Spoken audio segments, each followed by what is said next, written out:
What's that one time you tried to impress someone at work and ended up making a fool of yourself? So, I'm working in the hospital, and we're all in the middle of a pretty busy shift. I'm still a bit of a newbie, but I'm trying to look like I've got my act together.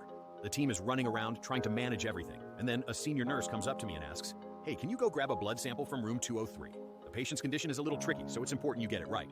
I nod, of course. "No problem, I've totally got this," I say, trying to sound way more confident than I feel. I grab the sample kit, head to room 203, and knock on the door. The patient, a very serious-looking older man, gives me a small nod as I enter. I get my gloves on, start preparing the needle, and then I hear a soft voice from the patient. "Are you sure you know what you're doing?" Now, I'm already a little nervous, but I don't want to seem like a total rookie.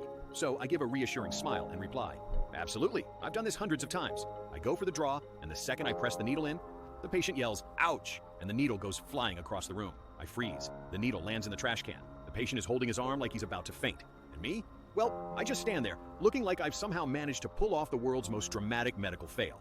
I apologize, pick up the needle, and try to start over. But every time I move my hand, it looks like I'm trying to perform some sort of awkward dance routine.